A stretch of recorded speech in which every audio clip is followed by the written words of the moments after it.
Good morning. Thank you so much for joining us today on the show. If you look at it, the stock is up 55%. You know, it's a stock that is available at a very competitive price as well. But we've started to see this turnaround story that is taking place and the thumbs up that is coming up from the stock market as well. Credit growth is back as well. Government wants a higher deposit growth. But having said that, and what the markets would want to know, the turnaround story, is that done? Going forward, is it about building on that momentum, building on the kind of credit growth you've been talking about as well? Yeah, that's right. I mean, see, the turnaround story, I believe, is mostly done in the sense that we have actually cleaned up our balance sheet and we have adequately provided for our bad assets. Our provision coverage ratio at almost 92.8%, 93%, I think is one of the highest in the banking industry. The slippages are coming down. The slippages earlier were 1,500 crores per quarter. But if you look at it this year, June and September, they have come down to 500 crores per quarter. We are adequately capitalized. Our capital adequacy is at 14.02%. And if we add back the profit at the end of March, it would cross 15%. The growth has been good. The NIMs are improving. And we are opening about 200 new branches all over the country, having come out of PCA. So I believe that it will be the growth phase going ahead, and we have come out of that phase of consolidation.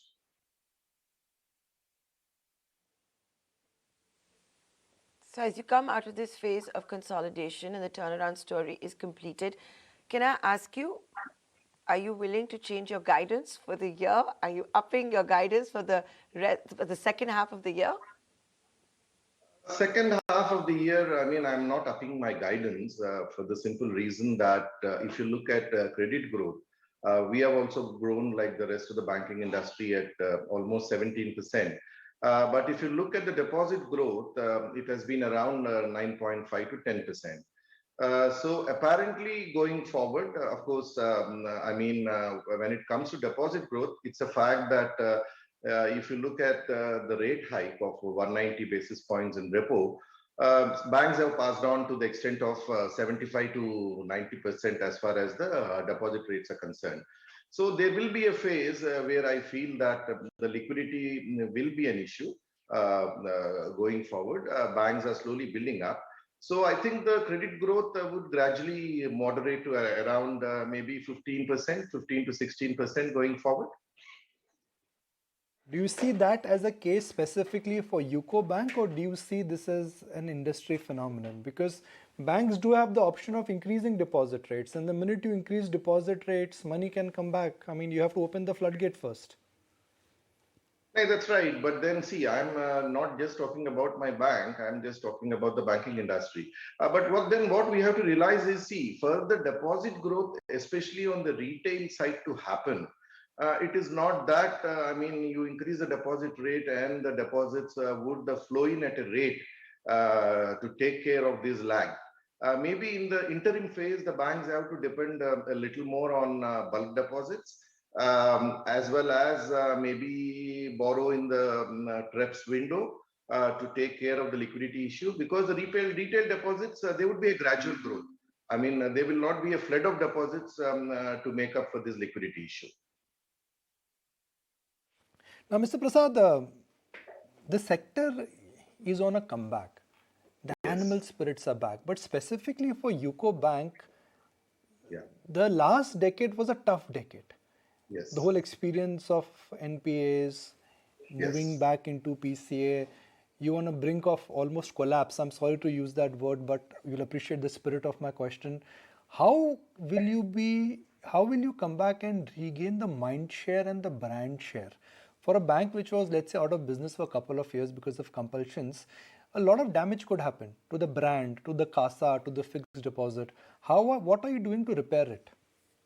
See, if you look at the last 3 years, I mean, it is not just the UCO Bank, but I think most of the other banks have gone through this pain.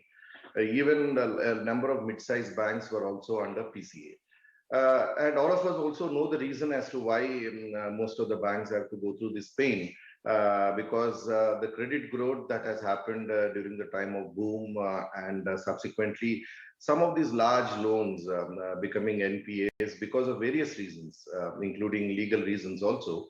Well, that has added to the pain of the banks. So it is not something very unique to UCO Bank, but it is something which was common to the banking industry. So that is the first point I would like to make. The second point I would like to make is that after that, what has happened is the banks have realized, including UCO Bank, that I mean, you cannot depend on corporate loan growth for the purpose of growing your book, because even if one or two large corporate loans become NPA, I mean, the provisions to be made would be huge and there would be a hit on the profitability of the bank. So we have actually recalibrated our balance sheet in such a way I mean, if you look at it, the RAM sector, what we talk about, that is the retail, agriculture, and MSME. For most of the banks now is around 60%, at least for UCO Bank, it is 60%, and the corporate is 40%. So we have rebalanced our credit book. We have cleaned up the balance sheet. We have adequately provided for it.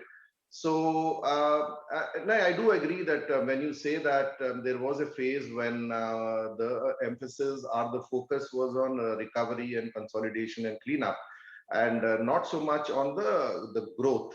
So that is what I'm talking about. The brand as such, I mean, as you all know, I mean, since it's a government-owned bank, even in the worst of times, I mean, we have had our deposit growth, we had our loan growth when it comes to smaller loans. So I don't think the brand is hurt. But what I would like to say is that what has happened in the last couple of years is that we had to go slow on branch expansion because the bank was under PCA. So that is why I said that we have now realized that in this year we need to open more physical branches in areas, especially in cities where there has been a lot of growth. So, I mean, we are on a branch expansion mode, and then we are in a growth phase.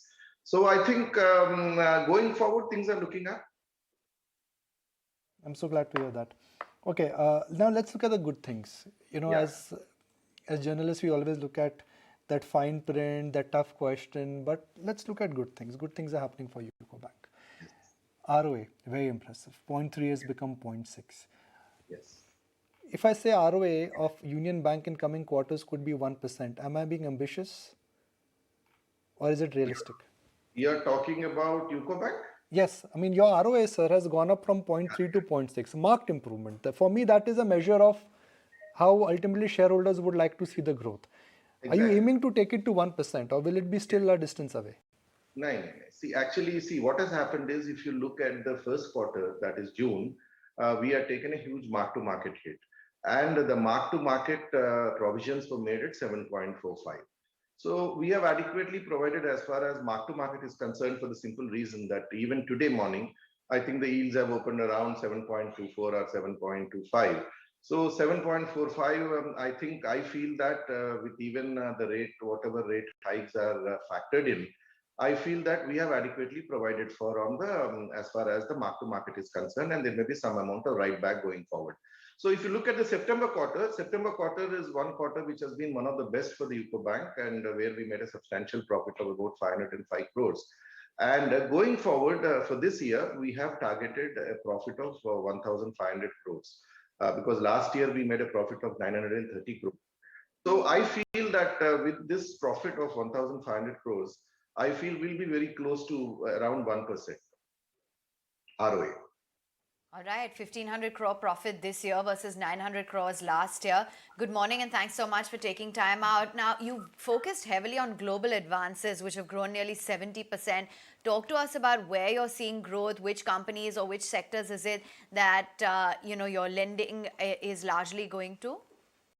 Yeah, first of all, as far as the growth on the corporate side is concerned, we have been extremely careful because of the experience that we had earlier. So we have been concentrating only on top-rated companies, A and above. So if you are asking me about the sectors where we are seeing the growth, we saw a lot of growth in the last 2 quarters in the area of NBFC, infrastructure, especially roads. Then we have seen growth in the areas of steel and cement, and also renewables. So these are the areas where we find that, there has been a good amount of growth. Okay. I just want to understand as well from you is what kind of risk you're seeing in this lending, and on the domestic side as well. Are you seeing any risk to lending, maybe to say the MSME sector? See, right now, actually, if you look at it, I mean, we do not see any increase in stress.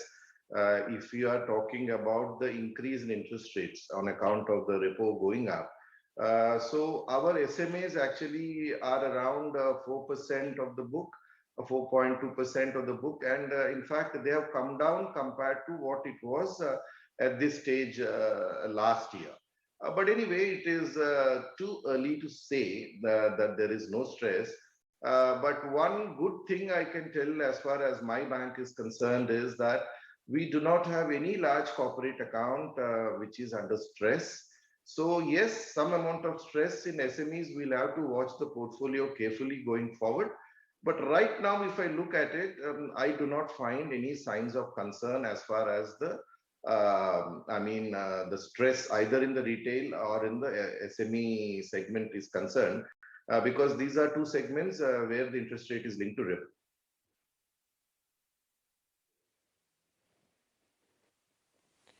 Okay, we're going to leave it at that. Thank you so much for joining us right here on the channel and being so candid. So after coming out from the Prompt Corrective Action framework, the turnaround story is here.